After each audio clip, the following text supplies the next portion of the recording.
কোনোবা ৰাজনৈতিক নেতাৰ পত্নী নহলে সিন্ডিকেটত টকা পইচা বিনিয়োগ কৰিবলৈ কেনেকৈ সুযোগ পাব? সিন্ডিকেটৰ মহানায়ক কোন? সিন্ডিকেটৰ লগত জড়িত হৈ থকা ব্যক্তি কোন? সিন্ডিকেটৰ মহানায়কৰ পত্নীৰ কি ভূমিকা?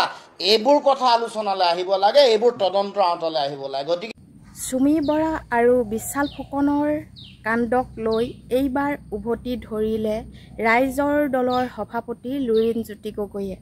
লুৰিণজ্যোতি গগৈয়ে কি ক'লে আপোনালোকে জানেনে? হয়তো জানিলে আপোনালোকৰো আচৰিত হ'ব। লুৰিণজ্যোতি গগৈ মতে সুমি বৰা আৰু সুমি বৰাৰ হাজবেণ্ডক কোনে লুকুৱাই ৰাখিছে? সেয়া নিশ্চয় হিমন্ত বিশ্ব শৰ্মাই হ'ব। হিমন্ত বিশ্ব শৰ্মাৰ চৰকাৰখনে সুমি আৰু সুমি বৰাৰ হাজবেণ্ডক উলিওৱা কিয় ইমান কঠিন কাম হৈ পৰিছে?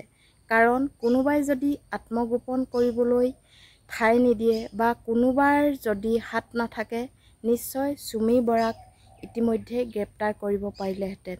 নিশ্চয় কোনোবা ডাঙৰ ব্যক্তিৰ হাত আছে বাবেই সুমি বৰা আজি নিশ্চিন্ত মনে আত্মগোপন কৰি থকা দেখিবলৈ পোৱা গৈছে। তাকে লৈ বিস্ফোৰক মন্তব্য আগবঢ়ালে লুৰিণজ্যোতি গগৈদেৱে। বলকচোন তেন্তে।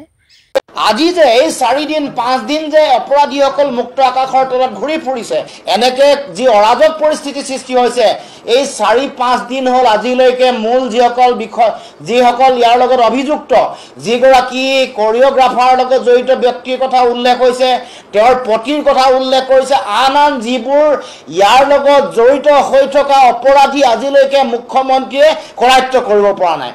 তাৰ মানে মুকলি আকাশত তেওঁলোকে ঘূৰি ফুৰিছে। এই গোটেই কথাটোৱে প্ৰমাণ কৰিছে চৰকাৰহীনতা। এই যে গোটেই প্ৰক্ৰিয়া, তদন্ত প্ৰক্ৰিয়া থেৰো গেৰোকে আগবাঢ়িছে, নাবাহোতে আগবাঢ়িছে। এই গোটেই কথা বতৰাবোৰৰ লগত মই ভাবোঁ যে কোনোবা নহয় কোনোবা ৰাজনৈতিক হস্তক্ষেপ আছে। কোনোবা ৰাজনৈতিক নেতাৰ পত্নী নহলে সিন্ডিকেটত টকা পইচা বিনিয়োগ কৰিবলৈ কেনেকৈ সুযোগ পাব? সিন্ডিকেটৰ মহানায়ক কোন? সিন্ডিকেটৰ লগত জড়িত হৈ থকা ব্যক্তি কোন? সিন্ডিকেটৰ মহানায়কৰ পত্নীৰ কি ভূমিকা?